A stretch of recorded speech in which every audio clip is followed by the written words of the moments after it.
ସକାଳେ ସକାଳୁ ସକାଳୁ ପୁଲିସକୁ ଖବର ମିଳିଥିଲା, ଆମର ରୁରାଲ ଥାନା ପୁଲିସକୁ ଖବର ମିଳିଥିଲା ଯେ ଗୋଟେ ଡେଡ୍ ବଡି ଜାମୁର୍ଦା ବ୍ରିଜ ଓଭରବ୍ରିଜ ତଳେ ଗୋଟେ ଡେଡ୍ ବଡି ପଡିଛି। ତାପରେ ପୁଲିସ ସେଠାରେ ପହଞ୍ଚି ଛାନଭିନ କଲା ପରେ ତାପରେ ଆମେ ଜାଣିବାକୁ ପାଇଲୁ ଏବଂ ଆମର ଗୋଟେ ସ୍ପେଶାଲ ଟିମ୍ ଗଠନ କରାଗଲା ସେଥିପାଇଁ ଏବଂ ବିଭିନ୍ନ ସୂତ୍ରରୁ ଖବର ପାଇ ସିସିଟିଭି ଫୁଟେଜକୁ ଆଧାର କରି ଆମେ ଜାଣିବାକୁ ପାଇଲୁ 3 ଜଣ ବ୍ୟକ୍ତି 3 ଜଣ ପିଲା ଯିଏକି ସେଥିରୁ ଜଣେ ହେଉଛି 18 ବର୍ଷରୁ ଉର୍ଦ୍ଧ୍ୱ ଏବଂ 2 ଜଣ 18 ବର୍ଷରୁ କମ୍ ବୟସର 3 ଜଣ ପିଲା ରାତିରେ ସେମାନେ କୌଣସି କାରଣ ସେଠି ବୁଲାବୁଲି କରୁଥିଲେ ଏବଂ ସେହି ସମୟରେ ଯିଏ ଆମର ଡିସିଜ୍ ଯିଏ ଭୀମସେନ ସିଏ ମଧ୍ୟ ସେ ଜାଗାକୁ ଯାଇଥିଲେ ଏବଂ କୌଣସି କାରଣରୁ ତାଙ୍କ ଭିତରେ ପାଟିତୁଣ୍ଡ ହେଇଥିଲା ଏବଂ ପାଟିତୁଣ୍ଡ ହେବା ପରେ ଇଏ କିଛି ତାଙ୍କ ଅସଭ୍ୟ ଭାଷାରେ ଗାଳିଗୁଲଜ କରିଥିଲେ। ସେଥିପାଇଁ ସିଏ ଉତ୍କ୍ଷିପ୍ତ ହେଇକି ତତ୍କ୍ଷଣତା ତା ପାଖରେ ଗୋଟେ ଯିଏ ତାର ମେନ୍ ଆକ୍ୟୁଜ୍ ଯିଏ ଆମର ସିଏ ତା ପାଖରେ ଗୋଟେ ଛୁରୀ ଥିଲା, ତ ସିଏ ଛୁରୀରେ ସାଙ୍ଗେ ସାଙ୍ଗେ ତାକୁ ଆକ୍ରମଣ କରିଥିଲା ଏବଂ ଅନ୍ୟ ପିଲାଟି ସେଠି ଗୋଟେ ଉଡେନ୍ ପ୍ଲାଙ୍କ ଥିଲା ତାକୁ ସେ ଆଣିକି ସେଥିରେ ସେ ଆକ୍ରମଣ କରିଥିଲା।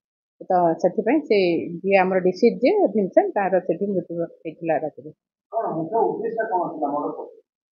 ସେମିତି କୌଣସି ମୁଖ୍ୟ ଉଦ୍ଦେଶ୍ୟ ନଥିଲା ତାଙ୍କର, କିନ୍ତୁ ଯେହେତୁ ସେମାନେ ରାତିରେ ବୁଲାବୁଲି କରୁଥିଲେ ଏବଂ ଏମାନେ ତାଙ୍କୁ କିଛି ପଚରା ପଚରି କରିଥିଲେ ସେଥିପାଇଁ ସିଏ ଉତ୍କ୍ଷିପ୍ତ ହୋଇଯାଇଥିଲା। ସିଏ ଯିଏ ଡିସିଜ୍ ଯିଏ ସେ କିଛି କହିଥିଲା ତାଙ୍କୁ କି ତୁମେ ମୋତେ କାହିଁକି କିଛି ପଚାରୁଛ, ତ ସେଥି ଭିତରୁ ସେ କିଛି ଖରାପ ଭାଷାରେ ତାଙ୍କୁ ଗାଳିଗୁଲଜ କରିଥିଲେ, ସେଥିପାଇଁ ଇଏ ସଡନ୍ ପ୍ରୋଭୋକେସନରୁ ତାକୁ ଆକ୍ରମଣ କରିଥିଲେ।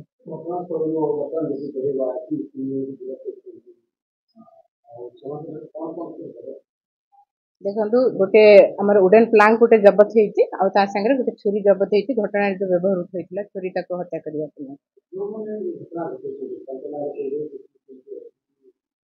ନାଇଁ ପୂର୍ବରୁ ସେମିତି କିଛି ନାହିଁ, ଯେହେତୁ ଏମାନେ ମାନେ କମ୍ ବୟସର ପିଲା ତ ଆଙ୍କ ଏଗେନ୍ଷ୍ଟରେ କିଛି ସେମିତି କେସ୍ ନାହିଁ ପୂର୍ବରୁ। ନାଇଁ ରାତିରେ ପେଟ୍ରୋଲିଂ ହଉଥିଲା, ସେଦିନ ବି ରାତିରେ ପେଟ୍ରୋଲିଂ ହେଇଛି, କିନ୍ତୁ ଏଇଟା ମାନେ ପୁଲିସ ଗାଡି ସେଠୁ ଜଷ୍ଟ ବାହାରି ଆସିଲା ପରେ ଘଟଣାଟି ଘଟିଛି।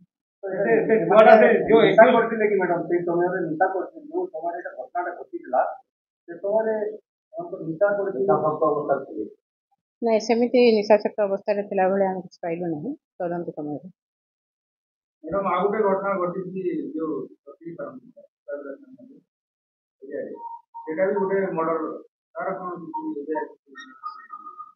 ତାର ତଦନ୍ତ ଚାଲିଛି, ଆମେ ଆଶା କରୁଛୁ ଖୁବ୍ ଶୀଘ୍ର ମୁଖ୍ୟ ଅତିଥି ଯିଏ ଅଭିଯୁକ୍ତ ଅଛି ତାକୁ ଆମେ ଗିରଫ କରିବୁ ବୋଲି।